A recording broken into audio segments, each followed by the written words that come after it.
Standard form is a way of writing very, very large or very, very small numbers in a more simplified and efficient format.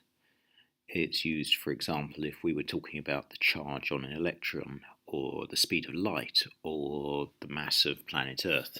So anything that involves really enormous or really tiny numbers. And what it involves doing is moving the decimal point until there is only one non-zero digit in front of it. So in this case, I would have to move it 1, 2, 3, 4, 5 times. So the decimal point would go in there. So this would become the equivalent of 2.46. And these noughts become irrelevant, so I can ignore them. So 2.46. Now, I've moved the decimal point 5 times. When you were smaller, when you started learning how to multiply by 10, you were probably taught every time that you times by 10, you move the decimal point along once. So if we reverse that process, every time we've moved the decimal point along once, we need to times by a 10.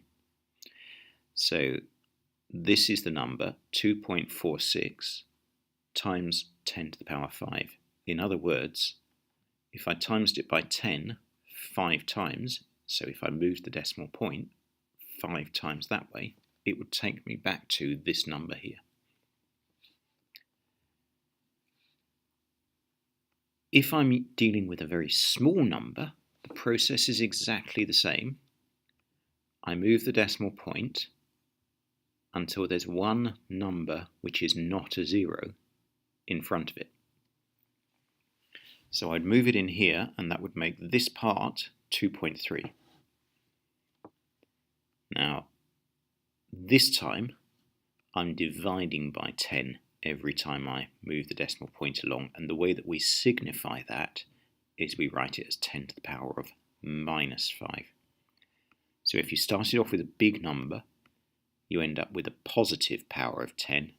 If you started off with a small number, you end up with a negative power of 10. So these two examples are converting from numbers which are written in normal format into standard form. If I wanted to do the process in reverse, take numbers from standard form and write them in normal format. So this is 4.1 times 10 6 times. It's a positive power, so it's going to be a big number. So I'm going to move the decimal point 6 times. So it's starting here between the 4 and the 1. And I'm going to move it 6 times. 1, 2, 3, 4, 5, 6. So it ends up here. So 4.1 times 10 to the 6 is the same as 4,100,000. 2.1 times 10 to the minus 5, so it's a minus power, so it's going to be a small number, so I'm moving the decimal point this way. And I'm moving it 5 times. 1, 2, 3, 4, 5.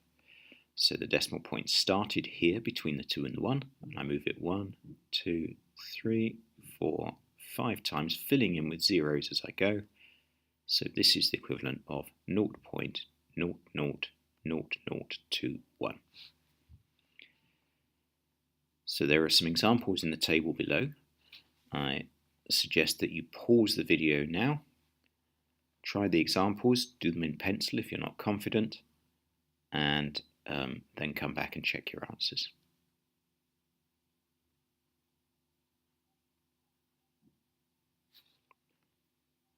The first 4 should have looked like that. So they're all big numbers, so they're all going to be positive powers. So 1,000, move the decimal point 1, 2, 3 times. 1 times 10 to the 3. People quite often get confused by this one, and they write it as a negative power. If you had got it as a negative power, that would have indicated that it was a small number. It's not a small number, it's a big number, but it is negative. So this is minus 5.712 to the plus 3. Try the next 4.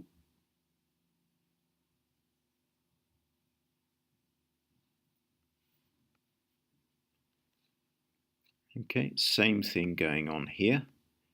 It's a negative number, and it's times by 10 7 times. So I'm going to move the decimal point 7 times, but it's a big number because it's 10 to a positive power.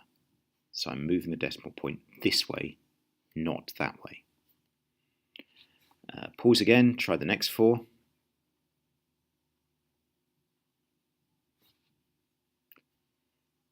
Now we're dealing with small numbers, so we have negative powers.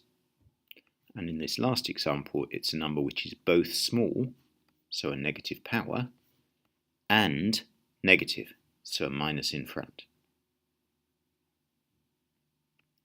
Pause again, try the last 4.